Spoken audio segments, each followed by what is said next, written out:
Hello po sa inyong lahat mga ka-crypto. Ako po si Pinoy Crypto Trader at sa video na ito ay atin pong pag-uusapan ang aking technical analysis dito po kay Book of Meme or Boom. Ngayon pong October 30 taong 2024. Pero quick update lamang po tayo rito kaya diretso na po tayo sa pagte-technical analysis sa kanyang daily chart time frame na ito. Pero bago ang lahat ay nais ko pong hilingin sa inyong lahat na ipagdasal po natin yung mga kababayan natin na naapektuhan sa napakalakas na bagyong nararanasan po ng buong Pilipinas ngayon. Hindi naman po buong Pilipinas, sa northern part ng ating bansa. At ayan, ito po yung aking huling mga projections dito kay Boom noong pang nakalipas na October 21. Ayan. Ito po ay maaaring magpatuloy sa kanyang pagbagsak or mag-consolidate at mukhang yan po yung nangyari rito. At ayan, yung trade po muna natin yung unahin natin dito.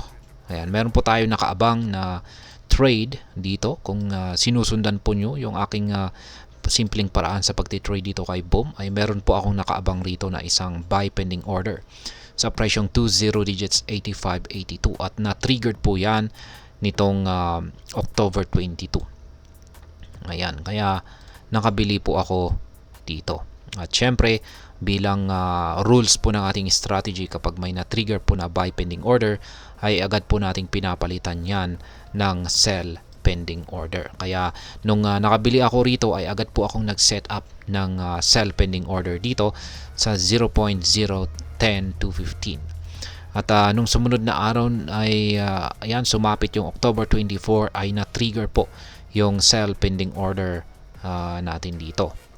At ayan, yung rules po ulit natin, kapag may na-trigger na sell pending order ay dapat na palitan po natin kaagad yan ng isang buy pending order.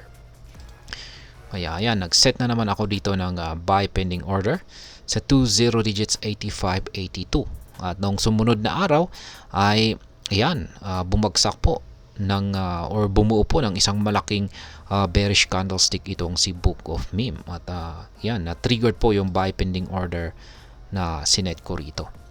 At syempre, agad ko pong pinalitan yan ng sell pending order ulit dito sa 0.010 to 15. At ngayon ay nananatiling active pa rin yung aking sell pending order dito. Kaya yan po yung updated na aking mga trading spot positions dito kay Book of Meme.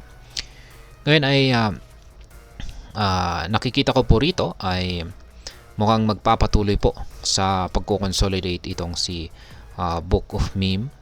Ayan, wala pa rin pong pagbabago sa aking analysis dito. Mukhang magpapatuloy pa rin po siya sa kanyang pagko-consolidate dito sa pagitan ng minor resistance line natin dito at saka minor support po natin dito. Ayan, unless na magagawang hatakin ito ni Bitcoin ng todo. Ayan, pero sa tingin ko ay hanggang dito lamang po siya aabot. Ayan. Kasi walang momentum itong si Book of Meme. Mapapansin natin dito na nag-umpisa po noong October 25 hanggang sa kasalukuyan ay ayan, nito pang wala pong nabuong QQE bar noong October 26 hanggang kahapon. Ayan, October 29, wala po tayo nabuong QQE bar. Kapag ganyan po yung nakikita natin ay ibig sabihin ay matamlay, sobrang tamlay ang market ni Book of Meme. Ayan. At kung pag sobrang tamlay ito ay madalas pong nagre-resulta ito sa consolidation or nagsa-sideways lamang yung presyo nito. At syempre, nandyan pa rin po yung chances na posibleng bumagsak itong market price ni Book of Meme. Yan ay sa kondisyon na kapag tumagos siya dito sa dalawang support natin dito. Ayan. Ayan po yung condition. Dapat ay tumagos siya sa dalawang support natin dito para marating niya yung major support natin dito na 20 digit 7140, kung saan ay meron po tayo nakaabang naman dito na isang buy pending order. Yan. Pero napatunayan po ng dalawang support natin na ito na mukhang matibay po ang kanilang pagharang dito. Yan. Considered na rin po ito na isang support zone Ayan, pwede po natin gawing i-highlight ito at gawin nating support zone. Ayan, at syempre, nandyan na rin po yung posibilidad na aangat itong si Book of Meme. Ayan, may chances na rin po. At gaya ng aking sinabi kanina, kung magagawa po talagang hatakin ng todo ni Bitcoin ang presyo nitong si Book of Meme, ay ayan, magagawa po niyang at kung nagawa po niyang basagin yung minor resistance line natin dito sa 0.010215, ay sa tingin ko ay aakyat po siya at yan, aakyatin po niya yung sunod na major resistance line natin dito sa presyong 0.013235.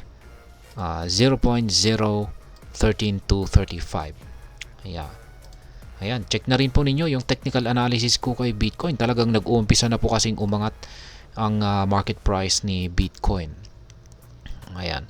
Kaya nagagawa po niyang hatakin ang buong crypto market dahil dyan.